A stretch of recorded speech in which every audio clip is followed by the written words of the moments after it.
Assalamu alaikum à tous et à toutes. Quand vous parlez à des gens aujourd'hui de religion, beaucoup vous disent « Oui, mais c'est bon, pourquoi ça serait l'islam qui a raison et non le christianisme ou le judaïsme ou peu importe ?» Mais quand vous parlez à des chrétiens, hindous, bouddhistes, etc., vous vous rendez vite compte que pour beaucoup, ils ne connaissent peu, voire rien de leur propre religion. Car s'ils avaient vraiment étudié, ils deviendraient eux-mêmes musulmans. Pourquoi ? Parce que toutes les religions et tous les prophètes ont annoncé la venue de Mohammed sallallahu alayhi wa sallam pour établir la vraie religion de Dieu sur terre. L'islam, la religion finale. La religion finale. La religion finale. Nous avons déjà pas mal parlé de l'annonce du prophète Mohammed sallallahu alayhi wa sallam dans la Bible et la Torah, ainsi que l'interdiction du porc, de l'alcool, du fait de porter le voile, etc. Il est dit dans la Bible qu'une femme doit prier voilée, ou sinon qu'on lui rase les cheveux, et donc qu'il n'est pas convenable pour une femme d'être sans voile, tout comme dans le Coran. Dans Corinthiens chapitre 11, dans les versets 5 et 6, il est dit « Toute femme au contraire qui prie ou qui prophétise la tête non voilée déshonore son Dieu, c'est comme si elle était rasée. Car si une femme n'est pas voilée, qu'elle se coupe aussi les cheveux. Or, s'il est honteux pour une femme d'avoir les cheveux coupés ou d'être rasée, qu'elle se voile. » Cela pour rappeler que Dieu nous a toujours envoyé une seule et même religion. Une seule et même religion. Une seule et même religion.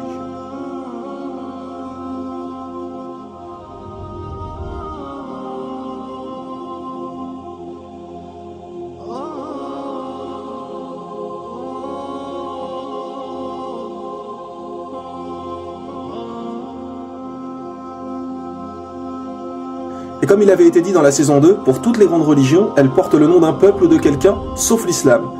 L'islam veut dire faire ce que Dieu nous demande, alors que les autres noms ont été inventés suite à quelqu'un généralement. Le christianisme pour Jésus-Christ. Donc quoi, avant Jésus, la religion de Dieu n'existait pas? Bien sûr que si, ce n'est que suite à Jésus qu'ils ont inventé le christianisme. Idem pour le judaïsme, le peuple de Judée, l'hindouisme. L'étymologie du mot hindou vient de hindou en langue persane, qui est une rivière qu'ils considèrent comme sacrée. Le nom fait en fait référence au peuple qui vit là-bas. Le bouddhisme avec Bouddha. Le prophète Bouddha, qui en réalité s'appelait Gautama, n'a été appelé Bouddha qu'après sa révélation. Car Bouddha veut dire recevoir une révélation, un éveil. Et aujourd'hui, tout le monde vénère des statues de Bouddha, alors que celui-ci n'a jamais réclamé la divinité. Gautama n'a jamais dit ça. Ce n'est qu'après sa mort que les gens ont commencé à lui vouer un culte. Et si vous étudiez vraiment sa vie et ses enseignements, vous ne verrez pas de différence entre l'islam et le bouddhisme.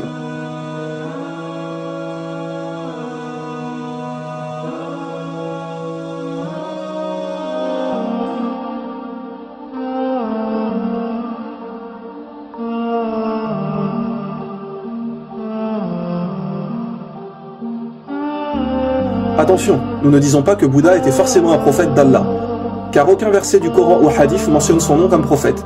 Et tant qu'il n'y a pas un texte du Coran ou un hadith pour confirmer quelque chose, nous ne pouvons être sûrs à 100%.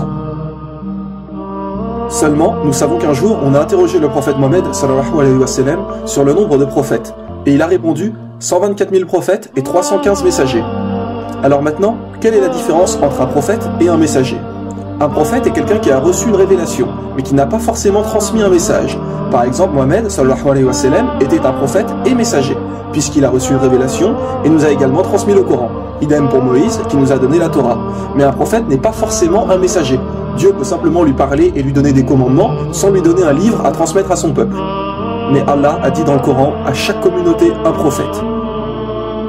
Ce qui est bien évidemment juste. Allah n'a jamais laissé une seule communauté sans prophète. Donc peu importe où sur terre et à quelle époque, chaque communauté a eu un prophète pour les guider, ce qui explique le nombre de 124 000 prophètes.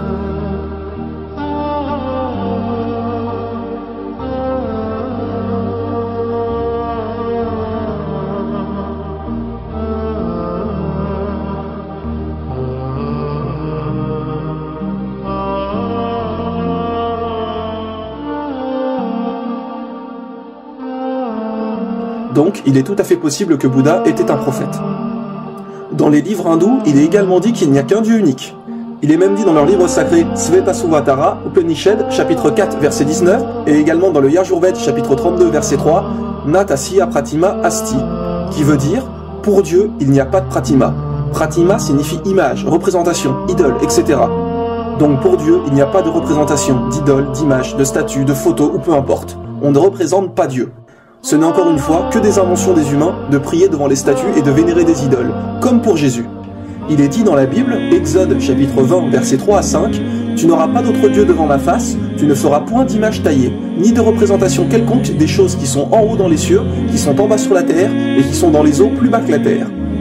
Et attention, écoutez bien, il est aussi mentionné, tu ne te prosterneras point devant elle. Oui, il est bien dit, tu ne te prosterneras point devant elle. Alors comment se fait-il que les gens dans les églises prient devant des statues de Jésus crucifié, que l'on voit des portraits de Marie tenant Jésus dans ses mains partout? Que les gens prient sur Marie et sur Jésus sur la croix? Parce qu'encore une fois, les gens n'ont aucune connaissance des livres et ne suivent que ce qu'on leur a dit. Mais dites-moi, qui a reçu une révélation, les commandements de Dieu? Ce sont les prophètes. Alors ce sont les enseignements des prophètes qu'il faut suivre, et non tout et n'importe quoi. Les gens prennent des statues pour des dieux. Imaginez si la statue tombe et se casse. Alors ça y est, Dieu est mort? Un peu de logique, voyons. Il n'y a qu'un seul Dieu, qu'un seul message. Il n'y a qu'un seul Dieu, qu'un seul message. Il n'y a qu'un seul Dieu, qu'un seul message. La venue du prophète Mohammed, sallallahu alayhi wa sallam, est également mentionnée dans les livres hindous. Oui, mes frères et sœurs. Il est dit dans les Védas, le livre sacré des hindous, en Kalki Purana, chapitre 2, versets 5, 7, 9 et 15, et donc à 4 reprises, la venue du prophète Mohammed, sallallahu alayhi wa sallam. Il est dit que le Kalki Avatar viendra. En français, Kalki Avatar veut dire messager. Donc, on annonce la venue d'un prophète. Et que ce Kalki Avatar sera le dernier des prophètes et qui guidera toute l'humanité. Tiens donc, quel prophète a bien expliqué être le dernier et guide pour l'humanité?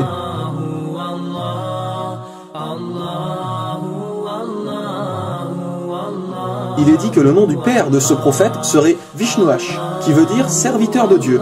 Bien évidemment, il parlait la langue hindoue. Mais si on le traduit en arabe, Vishnuash veut dire Abdallah. Et que veut dire Abdallah? Cela veut dire serviteur de Dieu. Et le père du prophète Mohammed s'appelait Abdallah. Il est également dit dans le livre des hindous que le nom de la mère de ce prophète est Sumati, qui veut dire en français paix et sérénité. Si on traduit Sumati en arabe, cela veut dire Amina. Et tiens donc, comme par hasard, comment s'appelait la mère du prophète Mohammed, sallallahu alayhi wa sallam? Elle s'appelait Amina. Il est aussi dit qu'il recevra sa première révélation dans une grotte. Le prophète Mohammed a reçu la révélation dans la grotte du mont Hira. Qu'il aura 4 grands compagnons, référence sûrement aux 4 califes bien guidés. Numéro 1, Abu Bakr, numéro 2, Omar ibn Khattab, numéro 3, Othman, et numéro 4, Ali. Et il y a encore de nombreuses descriptions de ce dernier prophète, de comment il vivait, ce qu'il mangeait, etc. Comme par exemple, il est dit qu'il mangeait des dattes et des olives, nourriture plus que courante à l'époque du prophète Mohammed en Arabie Saoudite. Il est dit que celui-ci sera né dans une noble et respectée dynastie de son pays, et nous savons qu'il est de la famille des dirigeants de la Mecque qui sont les Quraysh. Mais que faut-il de plus pour comprendre? Pour ceux qui disent que les hindous pensent que ce prophète annoncé n'est pas encore venu, sachez qu'il est mentionné que ce prophète mènera des batailles au sabre, à l'arc et qu'il aura des chevaux. Alors qu'à notre époque, les batailles sont plus avec des armes à feu, avions, chars, etc. Alors mes frères et sœurs, vraiment, que faut-il de plus pour comprendre? Mohammed sallallahu alayhi wa sallam a été annoncé, et il faut le suivre. Comme dit Jésus, il est celui qui vous guidera dans toute la vérité, dans toute la vérité, dans toute la vérité, dans toute la vérité. L'islam est la religion de Dieu, la religion originale, la religion finale, la religion finale, la religion finale, la religion finale.